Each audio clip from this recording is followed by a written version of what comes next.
What is up, Budget Builders? My name is Trill, and we have some great news to share with you today. President Biden is contemplating placing another freeze on student loan payments, as millions of Americans and student loan borrowers are still struggling from the pandemic. Biden is waiving the idea to freeze payments a little while longer. Also, guys, hey, that truck convoy that held up bridges and traffic in Canada is now headed towards Washington, D.C. And last but not least, guys, hey, we have a new bill that was just passed by the House and the Senate, and they have approved of a one-time $600 stimulus check, and those are going to be arriving sometime this summer. And just a quick reminder, guys, hey, on this channel we cover everything from what's going on around the world with the stock market, with the war in Ukraine, as well as multiple daily news stories around the world. So if you're interested in any of those topics today and you want to be a part of this channel, be so kind and go ahead and subscribe to it. It's totally free. And if you end up liking today's video, then go ahead and hit that like button for us. It really helps out this channel. Now let's go ahead and start with the video.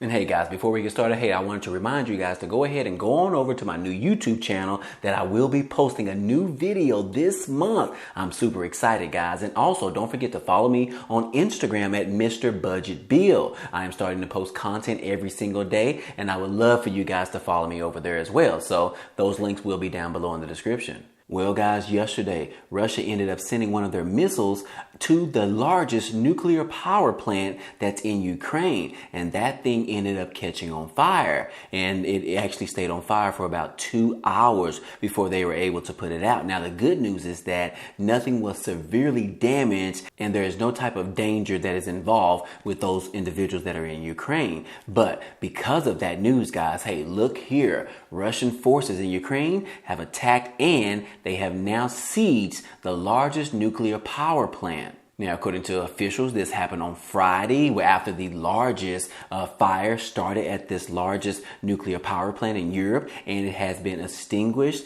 But that facility is now under Russian control after multiple fights. Now, later developments on Friday news conference said that there had been no release of radioactive material at the plant. And the director, he also stated that, hey, the structure was hit by Russian projectile missiles, but was not a part of the reactor, which it ended up injuring about 2 people. He said his organization has been in contact with Ukraine's nuclear regulator and managers at the plant after that particular strike attack. But unfortunately, that there was no release of radiation and that the integrity of the reactors themselves was not compromised. So that is some kind of good news, but it is kind of some bad news. But anyways, guys, you guys know exactly what's going on right now in Ukraine, which is pretty bad right now. It's actually getting worse, guys, and it could get a little worse here coming soon, because we just heard from new information from the president of Russia,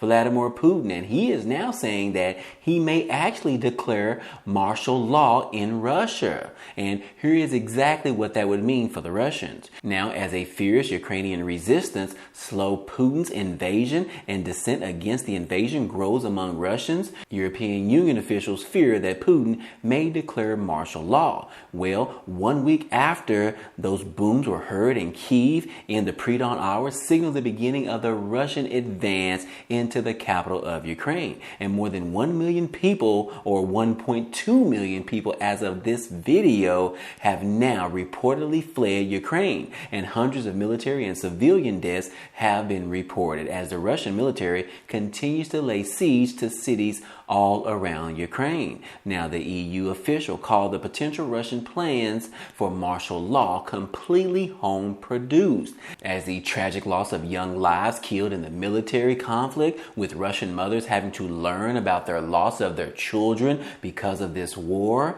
So it is something we're conscious of, and it's something we're worried about right now, according to an official. Now, guys, for those that do not know, because, hey, don't feel bad because I did not know, but exactly what is martial law? Well, I had to look it up, guys, and according to this article, it says that martial law is when the military rule temporarily substitutes civilian rule, invoked usually during a time of war or crisis, according to the U.S. Department of Justice. But the specifics of martial law may vary by country. Now, President Zelensky declared martial law in Ukraine last week when Russian troops troops stormed into the country. Zelensky's declaration bars Ukrainian men ages 18 to 60 years old from leaving the country. And under martial law, the military steps into place of civilian instructions like the police. Now, what exactly does this mean, guys? Hey, this does mean that the military now has full authority to do whatever it wants to do to the civilians in the country of Russia, which means they overrule anything from the policemen that are doing their jobs in Russia. So this could be some even more devastating news for the people in Russia. But the real concern right now is the people that are in Ukraine, especially the ones that have actually fled, which is around 1.2 million people so far. And we are concerned about the ones that are having to stay behind and fight for their country, as well as those individual men that have to stay and they are unable to leave with their families and children because of this particular war. We will continue to keep them in our prayers during these horrendous times. But moving on, guys, hey, we do have a bit of good news to share with you, because right now the Biden administration is considering extending the freeze on student loan payments. And yeah, guys, you guys already know that millions of Americans are still struggling right now, especially because of the effects from the pandemic. And now we are dealing with the effects of the inflation going up 7.5%, which is causing food and services prices to increase by more than 55%. Americans are still struggling right now in this country. So Biden administration is now considering extending the freeze on federal student loan payments before it expires in May. Now, the White House Chief of Staff, Ron Klain, said in an interview earlier this week, and asked about the Department of Education legal memo about the president's authority to cancel student loan debt on the podcast, Klain said, hey, the president is going to look at what we should do on student loan debt before the pause expires in May, and he'll have to extend that pause even further. Now, Joe Biden right now is the only president in history where no one's paid on their student loans for an entirety of his presidency. And Klain also said executive action on student loan forgiveness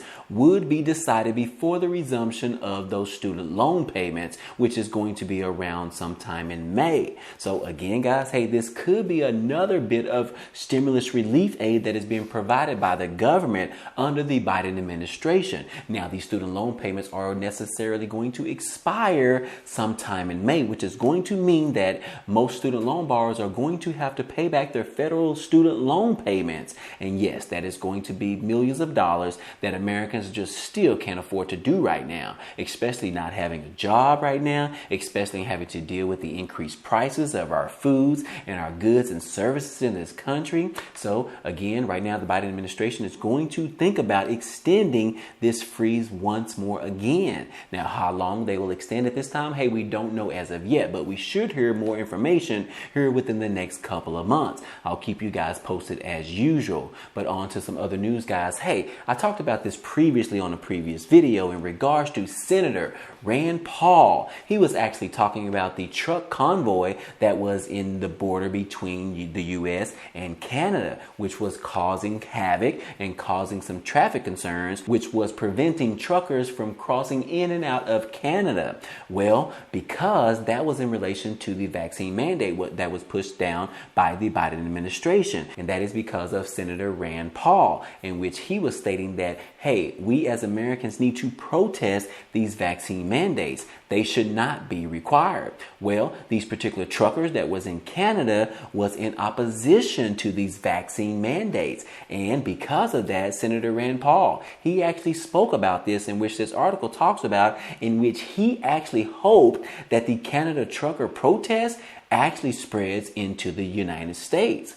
Well, guess what, guys? He actually got his wish to come true. And because right here it says that the U.S. trucker convoy is set to arrive in Washington, D.C. area. Now, right here, a convoy of American truckers calling for an end to the COVID-19 safety mandates is expected to arrive in Washington, D.C. area this weekend. Now, the approaching convoy is a continuation of the Canadian Freedom Convoy, where protesters jammed up a trio of border crossings as well as downtown Ottawa for several days back in February. Well, truckers from around the nation have joined the U.S. convoy, including the People's Convoy, which started its cross-country cross-country trek in Southern California last week. Now, the convoy is happening despite loosening pandemic safety restrictions nationwide, but these particular truckers will arrive this weekend in the DC area, and the group said in a press release, but it is unclear how many trucks and protesters